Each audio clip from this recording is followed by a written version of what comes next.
नमस्ते दोस्तों, मैं भास्कर हूँ, एक फिजियोथेरेपी इंटर्न्स और आज हम बात करेंगे एक बहुत ही इम्पोर्टेंट टॉपिक, हार्ट अटैक के बाद फिजियोथेरेपी लेना क्यों ज़रूरी है।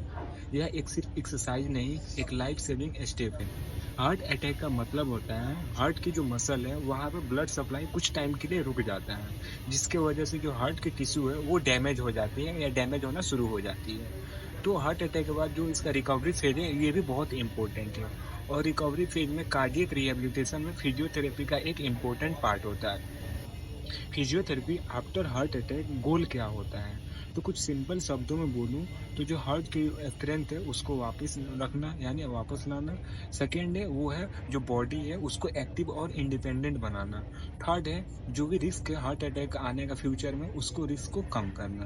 तो इसके लिए कुछ फिजियोथेरेपी स्ट्रेटेजी अपनाते हैं, जैसे एक्टिव ब्रीदिंग कराते हैं। एक्टिव ब्रीदिंग इसलिए कराते हैं कि ताकि जो हार्ट है, हार्ट के साथ साथ लंग्स भी हैम्पर हो जाता है। अगर हार्ट में कभी कुछ भी हो तो उसके साथ लंग्स का फंक्शन भी हैम्पर हो जाता है, इसलिए एक्टिव ब्रीदिंग कराते हैं। जो सेकेंड है वो है मिड वॉकिंग और मोबिलाइजेशन। अब हार्ट अटैक के बाद जो पेशेंट होते हैं या जो भी पर्सन होता है वो ज़्यादा एक्टिविटी नहीं करते हैं, ज़्यादा बेड पे ही होते हैं। तो बेड पे पड़े रहने की वजह से जो उनका ब्लड फ्लो होता है वो थोड़ा रिस्ट्रिक्ट हो जाता है, ब्लड फ्लो सही से नहीं हो पाता है। तो हम थोड़े थोड़े उनको चलाते हैं छोटे छोटे स्टेप्स के साथ, और थोड़ा सा मतलब उन्हें रिलैक्स कर करके, ताकि उनके जो ब्लड फ्लो है वो बना रहें।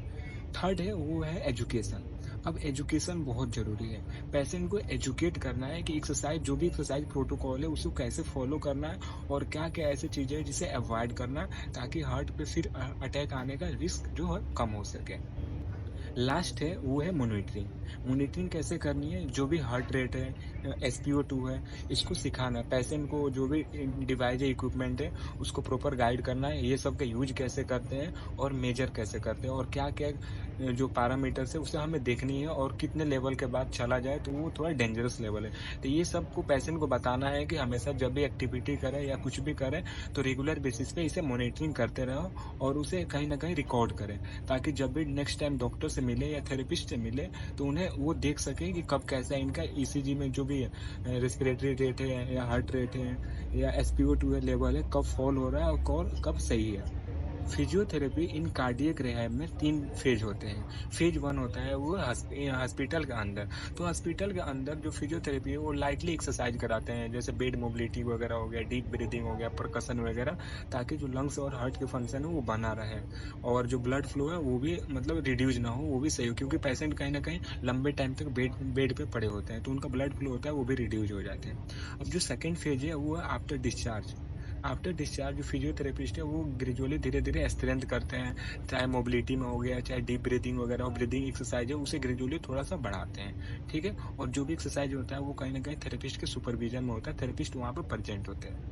अब जो फेज 3 है यानी लास्ट फेज है वो है होम बेस्ड प्लान। ठीक है, तो जो थेरेपिस्ट है वो एक्सरसाइज प्रोटोकॉल बताते हैं कैसे एक्सरसाइज करनी है घर पे, ताकि मतलब फ्यूचर में इस ये सबसे हार्ट अटैक से बचा जा सके। उसके बाद से कुछ स्ट्रेस मैनेजमेंट बताते हैं, कहीं ना कहीं स्ट्रेस आएगा तो जो हार्ट की जो फंक्शन है वो बढ़ेगी, हार्ट रेट बढ़ेगा, तो उससे भी जो ब्लड फ्लो है वो रुक कम हो सकता है। डिमांड कहीं ना कहीं ज़्यादा है ऑक्सीजन का और डिमांड फुलफिल नहीं होगा तो उससे भी हार्ट अटैक का चांस हो सकता है। तो वही है कैसे कैसे एक्सरसाइज करनी है, स्ट्रेस मैनेजमेंट क्या क्या करना है, घर पे क्या क्या मॉडिफिकेशन करना है, ये सब रियल बेनिफिट्स ऑफ फिजियोथेरेपी।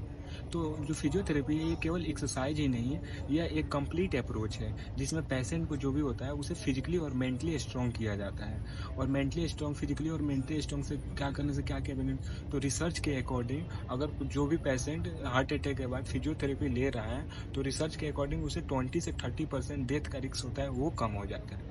और सेकंड जो बेनिफिट है, अगर आपका कहीं ना कहीं हार्ट का हेल्थ सही रहेगा फिर एक्सरसाइज वगैरह करते करके उसका और मेंटली मतलब फिट होके, तो कहीं कहीं ना कहीं का आपका जो हॉस्पिटल का विजिट का वो होगा या हॉस्पिटल में रीएडमिशन का जो चांस होगा वो भी कम हो जाएगा। Some advice to patients and their care givers यानी फैमिलीज।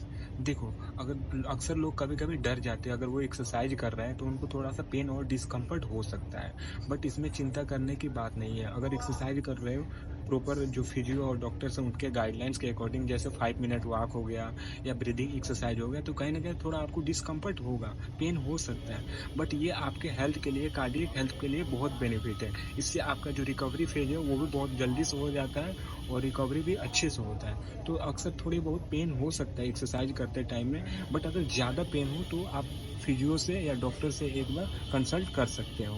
तो दोस्तों यही थी कुछ बेसिक बट इम्पोर्टेंट टॉपिक था जिस पे डिस्कस करना इम्पोर्टेंट था। हार्ट अटैक के बाद फिजियोथेरेपी के बिना रिकवरी कर पाना पॉसिबल ही नहीं है। कहीं न कहीं फिजियोथेरेपी बहुत इम्पोर्टेंट है। हाँ, तो अगर आपके भी किसी भी नोन में या रिलेटिव कोई भी हो और उससे हार्ट अटैक आया हुआ है या कुछ भी हुआ हो हार्ट से रिलेटेड, तो उनसे एक बार डॉक्टर से कंसल्ट करने के बाद एक बार फिजियोथेरेपी से भी कंसल्ट ज़रूर करना चाहिए। क्योंकि फिजियोथेरेपी हार्ट अटैक में या कोई भी बॉडी से रिलेटेड इश्यू हो, तो उसमें फिजियोथेरेपी का भी रोल बहुत इम्पोर्टेंट है। अगर दोस्तों ये छोटी सी वीडियो कुछ इम्पोर्टेंट और इन्फॉर्मेटिव लगा तो आप शेयर और सब्सक्राइब कर सकते हैं।